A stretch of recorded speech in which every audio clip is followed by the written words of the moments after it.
ভাড়ার বাড়িতে 4 যুবকের সঙ্গে থাকতেন এক নারী। পুলিশ জিজ্ঞাসা করলো ঘরে কি হয়। উত্তরে পুলিশের চক্ষু চড়ক গাছ। হাড়ের বৈশালী জেলা থেকে একটি অদ্ভুত ঘটনা প্রকাশ্যে এসেছে। এখানে একটি ভাড়ার বাড়িতে এক নারী 4 যুবকের সঙ্গে বসবাস করতেন। খবর পেয়ে পুলিশ দ্রুত ঘটনাস্থলে পৌঁছয়। পুলিশ আসতেই সবাইকে লুকানোর চেষ্টা করে। এরপরই পুলিশ প্রশ্ন করে, তোমরা সারাদিন ঘরে কি করো?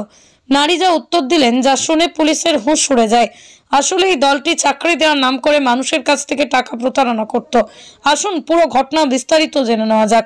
চাকরি দেওয়ার নামেই প্রতারণা। সাইবার প্রতারণা চক্রের সঙ্গে যুক্ত একটি গ্যাংয়ের 5 সদস্যকে গ্রেপ্তার করেছে পুলিশ। এদের মধ্যে এক নারীও রয়েছে। ধৃতদের কাছ থেকে 9টি মোবাইল, 13টি সিম কার্ড, 8টি এটিএম কার্ড ছাড়াও 2টি পাসবই, 2টি প্যান কার্ড উদ্ধার করা হয়েছে। এছাড়াও পুলিশ 2টি আধার কার্ড, একটি ভোটার আইডি কার্ড উদ্ধার করেছে। ঘটনার তদন্ত। সাইবার ডিএসপি চাঁদনী সুমন জানান, সাইবার থানায় প্রতিবিম্ব পোর্টাল থেকে জানা যায় যে পাটনা ও বেতিয়ার চাকরি দেওয়ার নাম করে সাইবার প্রতারণার অভিযোগ 2টি মোবাইল নম্বরের বিরুদ্ধে করা হয়েছে।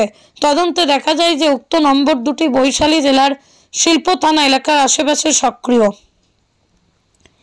এরপরে ডিএসপি চাঁদনী সুমনের নেতৃত্বে পুলিশের একটি দল মোবাইল লোকেশনের ভিত্তিতে অভিযান চালায়। অভিযানে পুলিশ একটি ভাড়ার বাড়িতেই 4 যুবক এবং এক নারীকে বসবাসরত অবস্থান খুঁজে পায়। পুলিশ উপস্থিত দেখেই তারা লুকানোর চেষ্টা করে। পরে পুলিশ তাদের জিজ্ঞাসাবাদ করলে পুরো বিষয়টি স্পষ্ট হয়ে যায়। জানা যায় তারা হোয়াটসঅ্যাপের মাধ্যমে চাকরি দেওয়ার নামে মানুষের কাছে সার্টিফিকেট, অন্যান্য প্রয়োজনীয় নথিপত্র চেয়ে নিত। এরপরই রেজিস্ট্রেশন ও প্রসেসিং চার্জের নামে টাকা আদায় করত।